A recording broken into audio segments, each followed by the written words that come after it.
Oui, prenez vos affaires, on va échanger. Allez.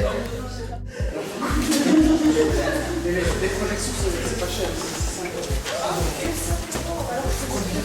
Il y a la personne qui s'appelle.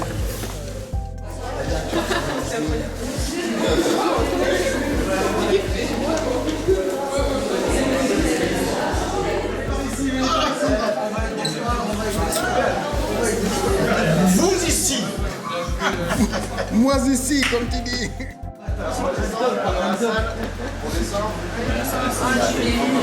Donc voilà, je vais vous montrer donc, les copies de notre collection. Elles nous arrivent dans des mobiles comme ceci. Ensuite, elles sont montées sur des roues qu'on met sur les projecteurs 35 mm. Et ça passe combien? Ouf, je sais pas, moi ça. Ouais, je sais pas.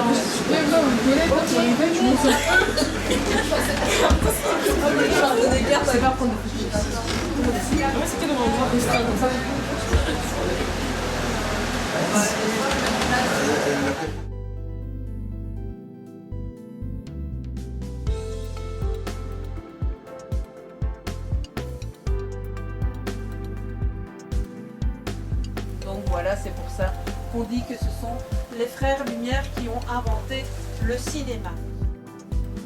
Alors les frères Lumière, quand ils décident de faire du cinéma, ils prennent leur caméra, leur cinématographe, ils s'installent en banlieue. Ça vient progressivement, vous comprenez? Et avec la diffraction de la lumière elle commence à diriger en ligne droite. La lumière, si on trace le chemin de la lumière, ça part d'une lampe, et puis ça vient. Enfin, les photons, ça passe par où? Ça passe par où? Les photons, ils passent par où?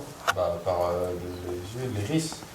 Ils passent par l'iris, Ouais. qui s'ouvre, qui se ferme selon la quantité de lumière, et puis Après, au fond des yeux, il y a des bâtonnets. la vibration résiduelle, mais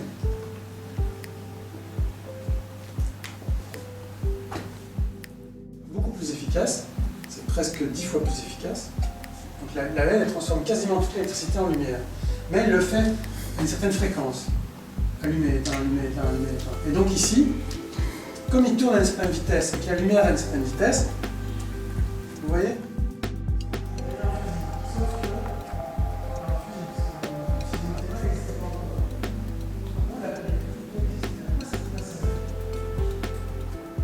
Alors, ici, on observe sa pellicule pour savoir s'il s'agit d'un film muet ou d'un film sonore.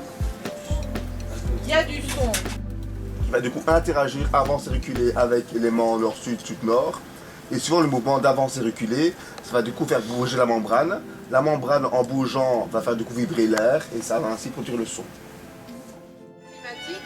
Mais comme Méliès, lui, commence du cinéma de fiction avec des décors et tout ça, donc il faut énormément de lumière.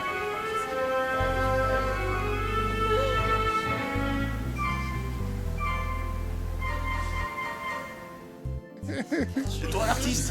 Ouais, mais bon, je suis pas le Vas-y, ouais. Je vais juste aller me renseigner pour voir si on a des nouvelles de Hugues. Bonjour mademoiselle. Bonjour. Aujourd'hui vous êtes dans un lieu particulier. Oui, tout à fait. On se trouve à la Cinémathèque, près de Beaux-Arts, à Bruxelles. J'entends une musique là sur le côté. Tout à fait, c'est mon amie Phyllis qui interprète le piano ici dans la salle, la grande Piano salle. dans une salle de cinéma. Oui, parce qu'en fait, on s'apprête à regarder un film muet. Il y aura quelqu'un qui va jouer le piano pour nous pendant le film. Ah, ok, très bien. Et ce matin, comment ça s'est passé? C'était très bien, on a eu Jenny et Nicolas qui nous parlaient un petit peu de toute l'histoire du cinéma. Ce sont des personnes très intelligentes et ils nous ont bien expliqué. Ok, donc vous êtes content? Bien sûr, je suis tout le temps contente. Oui, Vous êtes oui. toujours content. Ouais, Ça, ouais. c'est ta nature. Ouais, c'est ça. Ok. Mais aujourd'hui particulièrement parce qu'on se trouve à la Cinémathèque. Tu connaissais la cinémathèque?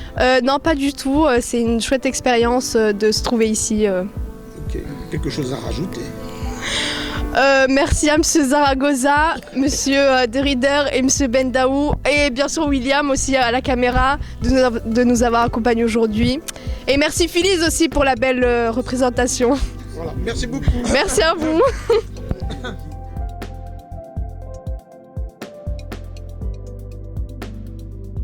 la Cinémathèque, donc, qui est en fait le centre du cinéma et de l'histoire du cinéma ici à Bruxelles, près des Beaux-Arts.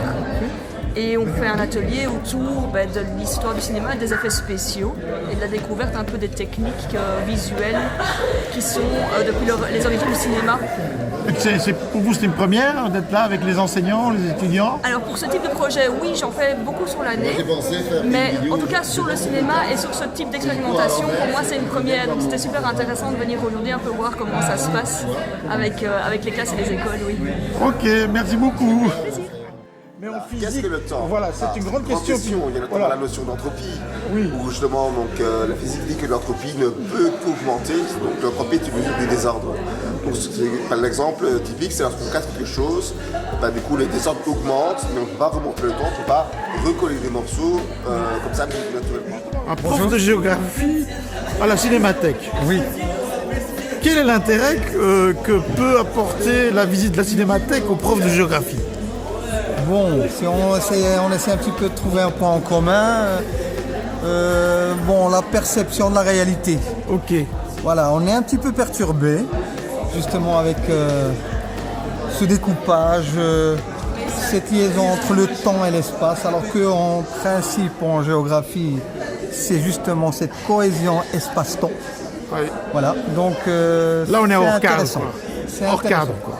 On est en cadre, ça déstabilise, Ouais. ça sort un petit peu de la logique, on va dire, de la compréhension des choses. Oui. Donc c'est très intéressant. Ok, merci monsieur.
On se croise. Monsieur, qu'est-ce que vous faites ici, là? Il me semble que je vous ai déjà vu. Vous avez déjà vu, là? Je ne me suis jamais vu moi-même. Ah, bah écoutez, juste après, je vous montrerai en gros plan. Ça va. Je fais un gros plan sur le pif. Ça va. Ok.